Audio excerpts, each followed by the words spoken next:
Olá! Você aí embaixo!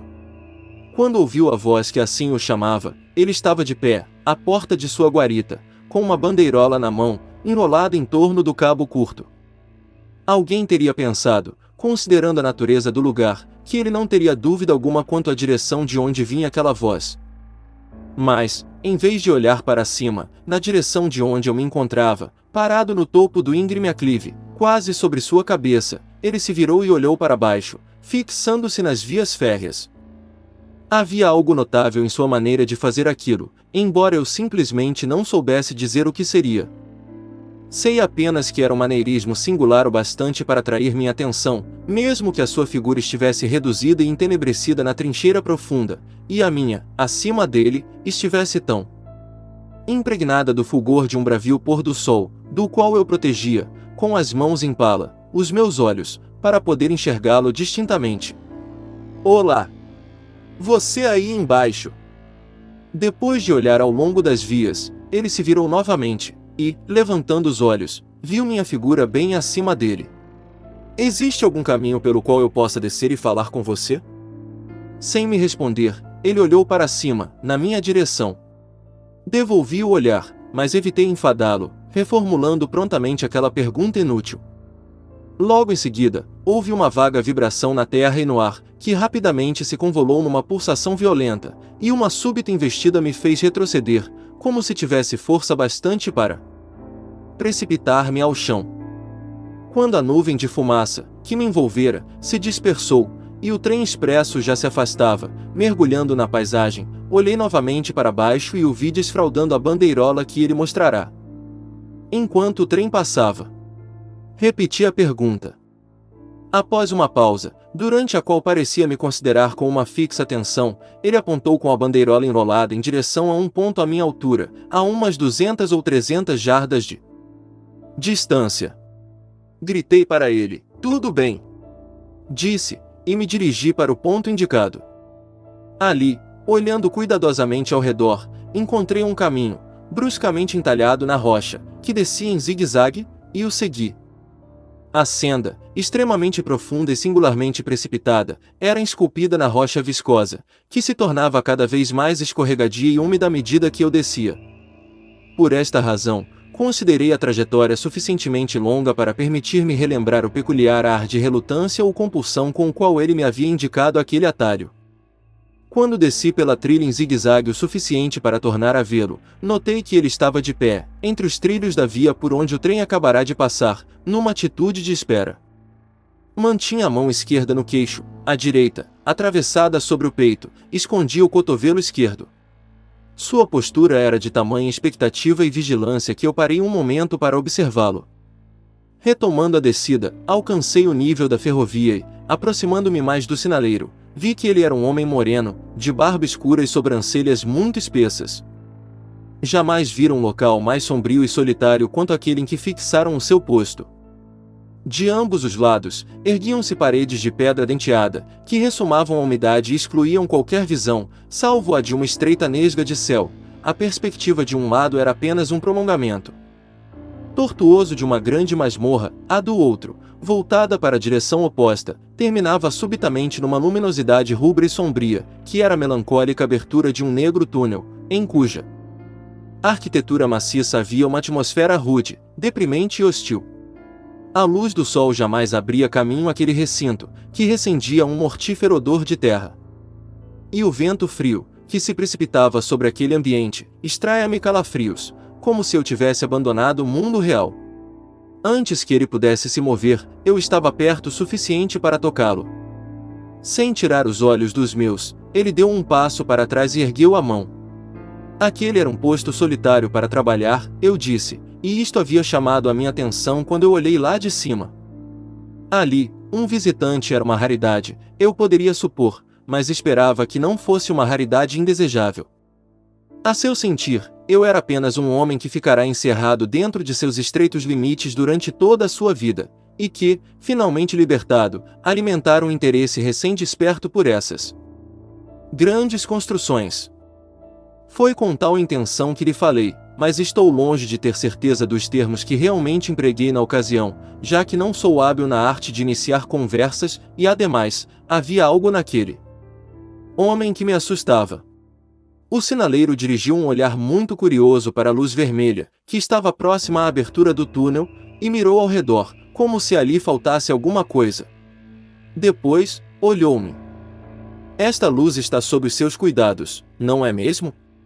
Ele respondeu em voz baixa: você não sabe que está? Enquanto eu examinava os seus olhos fixos e o seu semblante sombrio, um monstruoso pensamento aflorou em minha mente: quem estava à minha frente era um espírito, não um ser humano. Especulei, então, se não teria ele alguma doença mental. Desta feita, dei um passo atrás. Mas, ao recuar, detectei em seus olhos algum medo oculto de mim. Isto fez com que aquele pensamento monstruoso evanecesse. Você me olha, disse eu, forçando um sorriso, como se me tivesse medo. Eu me perguntava, respondeu, se não já o havia visto antes. Onde? Ele apontou para a luz rubra que estivera observando. Ali? Disse eu. Olhando-me com particular atenção, respondeu, mudamente, sim. Meu bom amigo, o que faria eu ali? Mas, seja como for, eu nunca estive naquele lugar. Você pode fiar-se no que lhe digo. Acho que posso, replicou. Sim, tenho certeza de que posso. Seus modos serenaram, assim como os meus. Ele respondeu às minhas observações com presteza, escolhendo bem as palavras. Tinha muito o que fazer ali? Sim, isto é, ele tinha grandes responsabilidades, que requeriam exatidão e vigilância, mas quase nenhum trabalho manual. Mudar aquele sinal, ajeitar aquelas luzes e girar aquela manivela de vez em quando era tudo o que ele tinha que fazer. Quanto àquelas inúmeras horas, longas e solitárias, que tanto pareciam perturbar-me, disse-me apenas que a rotina de sua vida havia se amoldado àquelas exigências, e que se havia acostumado àquela faina. Naquele lugar, aprenderá uma peculiar linguagem, se apenas conhecer os seus sinais e ter noções rudimentares da pronúncia poderia ser chamado de aprendê-la. Ele também aprenderá frações e decimais e estudará um pouco de álgebra, mas ele era, e tinha sido quando menino, inepto em cálculo. Era necessário, quando em serviço, que ele permanecesse sempre naquela vala de úmida atmosfera. Jamais podia apanhar sol entre aquelas altas paredes de pedra? Ora, isso dependia do clima e das circunstâncias. Sob algumas condições, haveria menos o que fazer nesta via férrea do que em outras, e o mesmo podia aplicar-se a certas horas do dia e da noite. Em dias de tempo claro, ele podia subir por alguns instantes, fugindo das sombras, mas, podendo sempre ser chamado, a qualquer momento, pela campainha elétrica, redobrava, em tais ocasiões, a ansiosa atenção, e sua satisfação era bem menor do que eu poderia supor. Ele me levou à sua guarita, onde havia uma lareira, uma escrivaninha para um livro oficial no qual ele fazia certas anotações, um aparelho telegráfico com seu painel, mostradores e agulhas, e a campainha de que ele havia falado. Confiante em que ele me desculparia a observação, disse-lhe que eu o via como uma pessoa que tivera uma boa educação e eu esperava dizê-lo sem que o ofendesse, talvez, superior àquela que se encontra em homens de sua posição. Ele observou que não era incomum encontrar exemplos dessas pequenas incongruências em grandes grupos humanos, ouvirá falar que aquilo acontecia em asilos, na força policial e mesmo naquele último recurso dos desesperados, o exército, e que ele sabia que era assim, em maior ou menor medida, no pessoal de qualquer grande empresa ferroviária. Ele fora, quando jovem, se é que, vendo-o ali sentado na guarita, eu podia acreditar no que ele dizia, já que ele mal podia, estudante de filosofia natural e assistir a conferências, mas se desviara do bom caminho, perderá as oportunidades, caíra e nunca mais se erguera novamente. Mas não se queixara disso. Ele fizera a sua cama e deitara-se nela. Era tarde demais para fazer outra. Tudo o que aqui resumi disse-me ele serenamente, distribuindo seus olhares graves e sombrios entre mim e a lareira. Ele dizia, senhor, de vez em quando, especialmente quando se referia à sua juventude, como se me pedisse para entender que ele não afirmava ser outra coisa senão o homem que ali encontrei. Várias vezes, a campainha o interrompeu e ele teve que ler as mensagens e enviar as respostas. Numa ocasião, precisou sair à porta e exibir a bandeirola enquanto o trem passava, fazendo alguma comunicação verbal com o maquinista. No cumprimento de seus deveres, observei que ele era notavelmente exato e atento, interrompendo seu discurso em uma sílaba e permanecendo em silêncio até concluir a sua tarefa. Numa palavra, eu teria categorizado aquele homem como um dos mais adequados para exercer aquela função, acaso não tivesse, por 2 vezes, empalidecido e, mirando a muda sirene, aberto a porta da cabana, fechada para evitar da atmosfera úmida e insalubre, e lançado um estranho olhar para a luz rubra próxima à abertura do túnel. Em ambas as ocasiões, ele voltou-se para a lareira com o ar perturbado, que eu já havia observado, sem saber defini-lo, quando ainda não me havia cercado de sua pessoa. Quando me levantei para sair, disse-lhe: "Você quase me faz pensar que havia encontrado um homem feliz." Devo reconhecer que disse isso para instigá-lo. "Creio que eu costumava ser assim", ele retrucou com a voz baixa com que iniciará a conversa, "mas estou intranquilo, senhor, sim, estou intranquilo." Se quisesse, ele poderia ter evitado aquelas palavras. Mas, como as pronunciara, não deixei que passassem em branco. "Mas por quê? Que problema o aflige?" "É muito difícil expressá-lo, senhor. É muito, muito difícil falar sobre isto. Se algum dia o senhor me fizer outra visita, eu tentarei contar-lhe tudo. Em verdade, eu quero mesmo fazer-lhe outra visita." "Diga-me, quando poderá ser?" "Eu saio de manhã cedo, mas devo estar de volta às 10 da noite, senhor." "Então, virei às 11. Ele agradeceu e conduziu-me até a porta. "Vou acender a minha lanterna, senhor", disse ele, com a sua peculiar voz baixa, "até que possa encontrar a subida. Tão logo a encontre, não grite.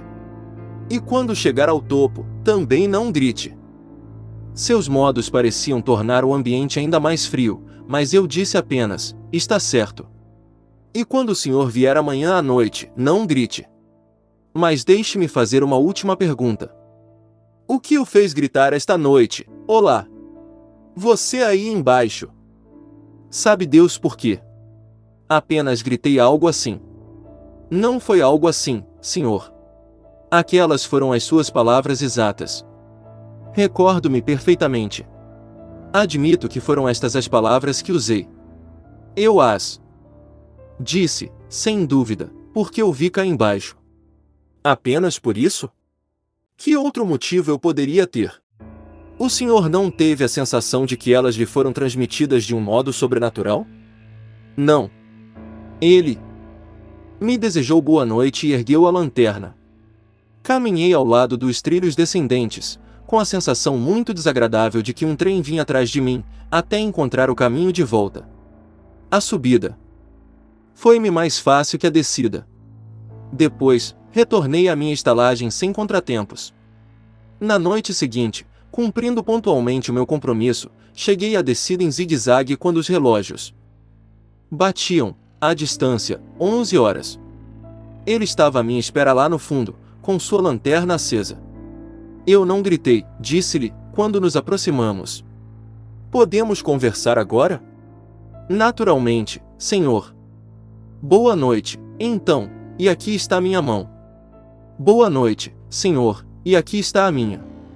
Feito isto, caminhamos lado a lado até o seu posto, entramos, fechamos a porta e nos sentamos junto ao fogo. "Já decidi, senhor", começou ele, inclinando-se para a frente, assim que nos sentamos, e falando num tom apenas um pouco mais alto que um sussurro, "que não terá que me perguntar 2 vezes o que me perturba. Eu o tomei por outra pessoa ontem à noite. Isso me incomoda." "O equívoco?" "Não. A outra pessoa." "E quem é ela?" "Eu não sei." "Tal pessoa se parece comigo?" "Não sei. Eu não lhe vi o rosto." O braço esquerdo sempre se postava sobre a face, velando-a, enquanto acenava enfaticamente o direito. Assim. Acompanhei, com os olhos, os seus movimentos. Ele agitava um braço com gestos repletos de paixão e veemência. Pelo amor de Deus, prossiga. Numa noite de luar, disse o homem, eu estava sentado aqui, quando ouvi um grito. Olá! Você aí embaixo! Eu me levantei, olhei pela porta, e vi este alguém parado perto da luz vermelha do túnel, acenando, como acabei de mostrar-lhe. A voz parecia rouca de tanto gritar, e rugiu, cuidado! Cuidado! Então, gritou novamente. Olá! Você aí embaixo! Cuidado! Peguei a minha lanterna, acendi o vermelho e corri em direção à figura, gritando, o que há de errado? O que aconteceu? Onde é? Ele estava lá fora, sob a escuridão do túnel. Acerquei-me tanto dele que pude ver, admirado, que o vulto cobria os olhos com manga. Corri direto em sua direção puxar-lhe a manga. Foi quando ele sumiu. Correu para o túnel? Perguntei. Não. Corri uns 500 metros túnel adentro. Parei, ergui a lanterna por sobre a minha cabeça, vi os numerais que marcavam a distância e vi as manchas de umidade se esgueirando pelas paredes e escorrendo pelo arco. Corri de novo, mais rápido do que tinha entrado, pois tenho uma aversão mortal àquele lugar, e olhei ao redor da luz vermelha com minha própria lanterna. Depois, subi a escada de ferro até a galeria de cima, desci novamente, e corri de volta para cá. Telegrafei para os dois lados, um alarme foi dado. Há algo errado. A resposta veio de ambos os lados, está tudo bem.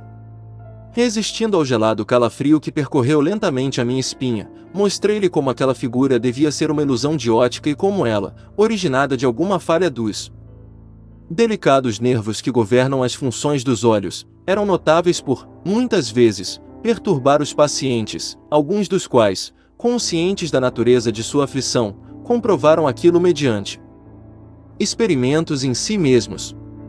Quanto a um grito imaginário, disse eu, basta ouvir, por um momento, o vento neste vale artificial, enquanto falamos tão baixinho, e a harpa selvagem que fazem nos fios telegráficos.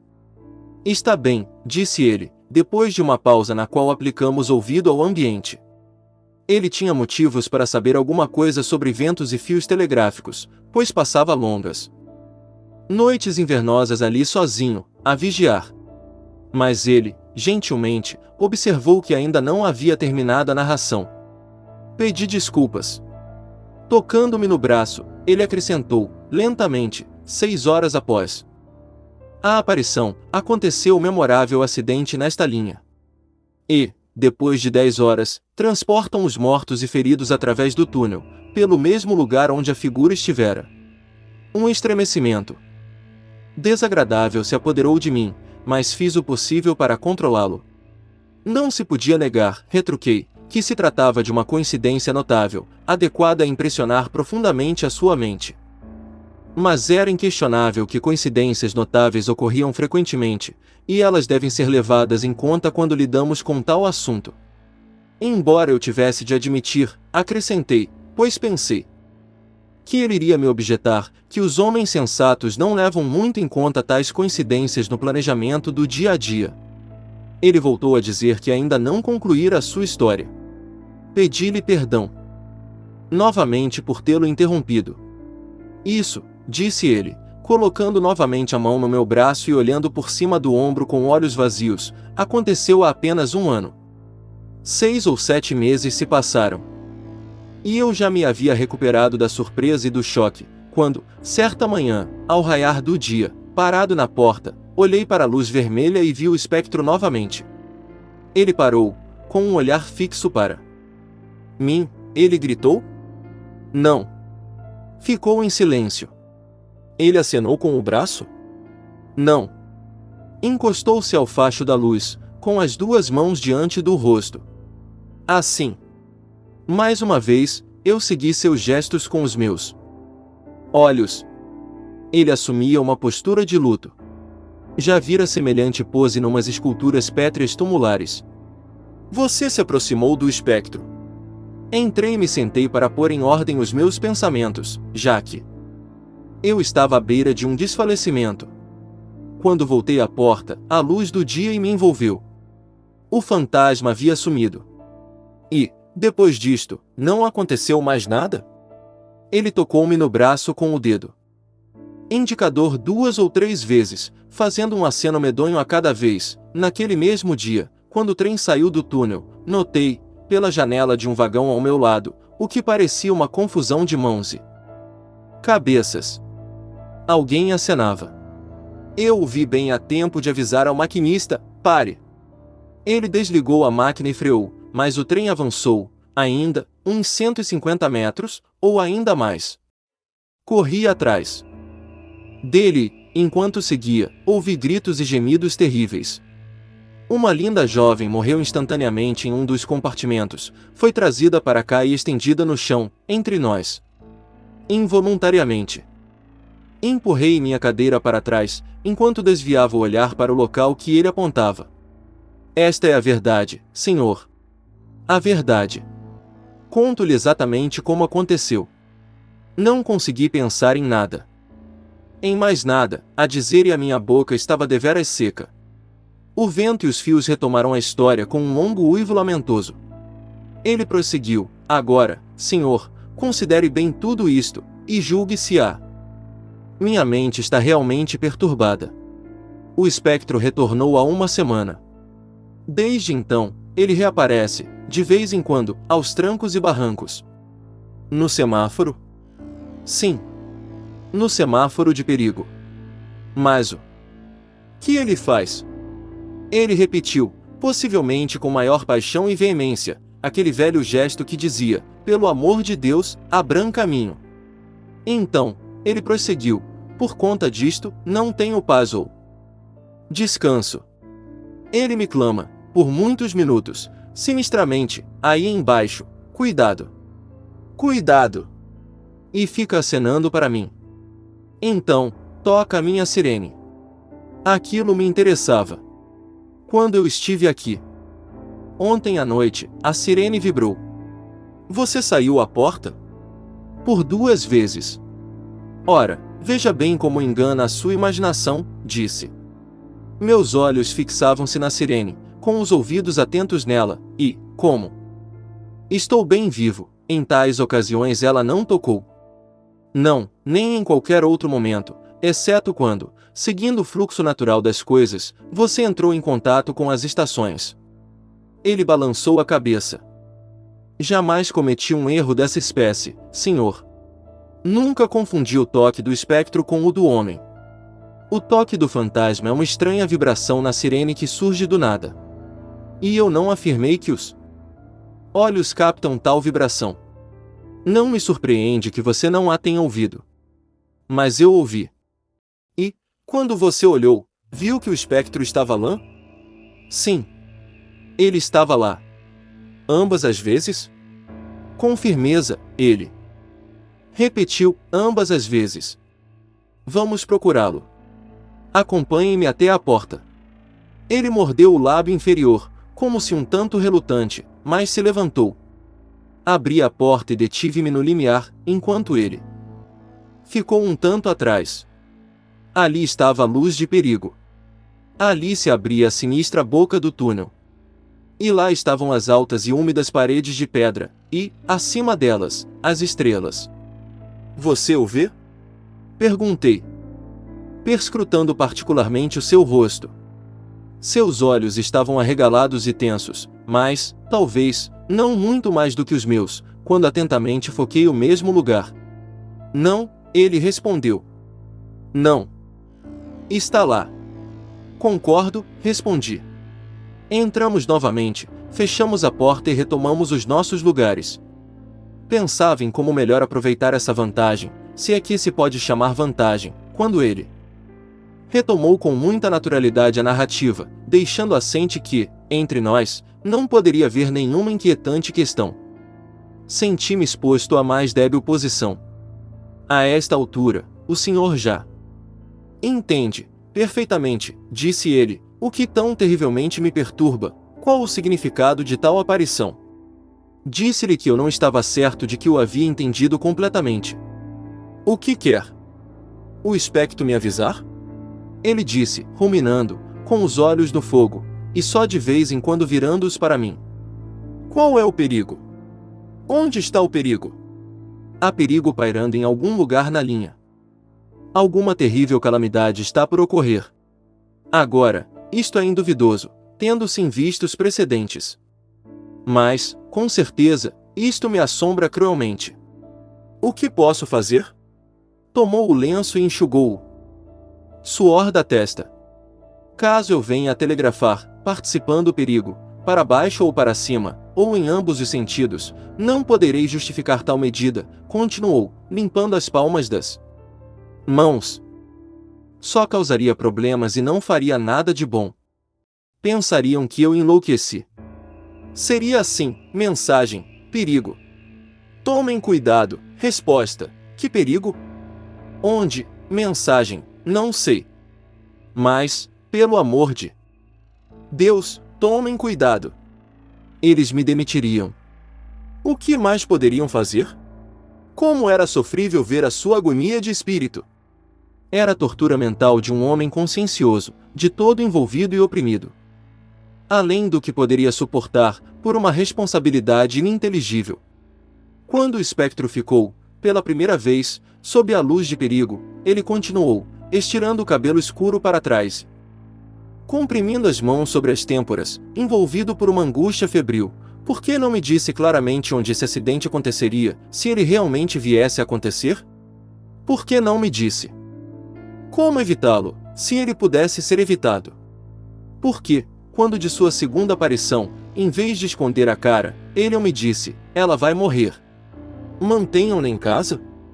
Se, nessas duas ocasiões, ele apareceu somente para me mostrar que seus avisos são verdadeiros, e para preparar para o terceiro, por que não me avisa claramente agora? E eu, que Deus me ajude, sou um mero sinaleiro nesta estação solitária.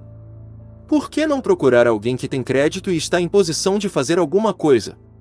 Quando eu o vi nesse estado, inferi, pelo bem do pobre homem, assim como pelo bem da segurança pública, que deveria tomar alguma providência para acalmá-lo.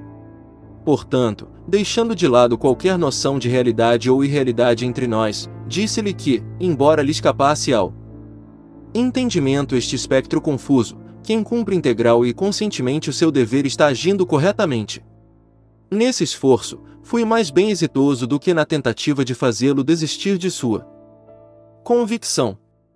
Ele se acalmou, os deveres ocasionais de seu posto, à medida que a noite avançava, começaram a exigir mais de sua atenção. Deixei-o às 2 da manhã. Eu havia me oferecido a fazer-lhe companhia durante toda a noite, ele, porém, não quis ouvir falar disso. Não vejo razão para omitir que, por mais de uma vez, olhei para trás, fitando a luz vermelha, enquanto percorria o caminho, e que não gostei daquela luz e que teria dormido mal se minha cama estivesse junto a ela.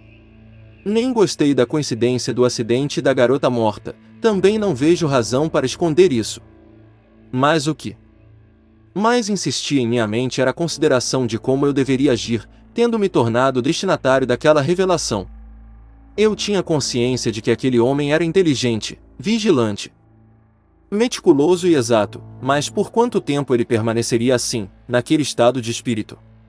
Embora numa posição subordinada, ele ocupava um posto muito importante, e eu, por exemplo, iria arriscar a minha vida para que ele prosseguisse a executar, com precisão, o seu mister?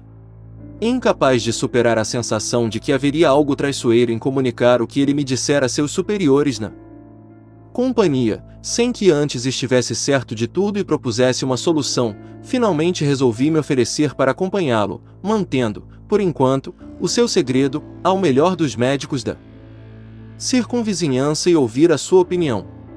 Uma mudança em seu horário de serviço aconteceria na noite seguinte, ele me informou, e ele sairia 1 ou 2 horas após o nascer do sol, e só voltaria após o ocaso. Marquei de retornar naquela ocasião. A seguinte foi uma noite adorável e eu saí cedo para desfrutá-la. O sol ainda não tinha se posto quando atravessei a trilha do campo perto do cimo do barranco. A mim mesmo disse que, para ir à cabine do sinaleiro, estenderia minha caminhada por 1 hora, sendo meia hora para ir e outra tanta para voltar. Antes de prosseguir meu passeio, parei na beirada e olhei mecanicamente para baixo, na direção do ponto onde eu o vira pela primeira vez. Não consigo descrever a emoção que tomou conta de mim quando, perto da boca do túnel, vi o espectro de um homem, com a manga esquerda sobre os olhos, acenando apaixonadamente com o braço direito. O horror inominável que me oprimia passou em um momento, pois logo percebi que o espectro era realmente um homem, e que havia um pequeno grupo de outros homens, parados a uma curta distância, para quem ele parecia dirigir aqueles gestos. A luz de perigo ainda não estava acesa. Uma pequena cabana baixa, inteiramente nova para mim, tinha sido feita, junto ao poste, com alguns suportes de madeira e lona. Não parecia maior do que uma cama. Com uma sensação irresistível de que algo estava errado, com um reprovável temor de que, por eu ter deixado ali o homem, um acidente fatal ocorrerá, e não mandar a ninguém para supervisionar ou corrigir o que ele fazia, desci a atalho o mais rápido que pude. Qual é o problema? Perguntei aos homens. Sinaleiro morto esta manhã, senhor.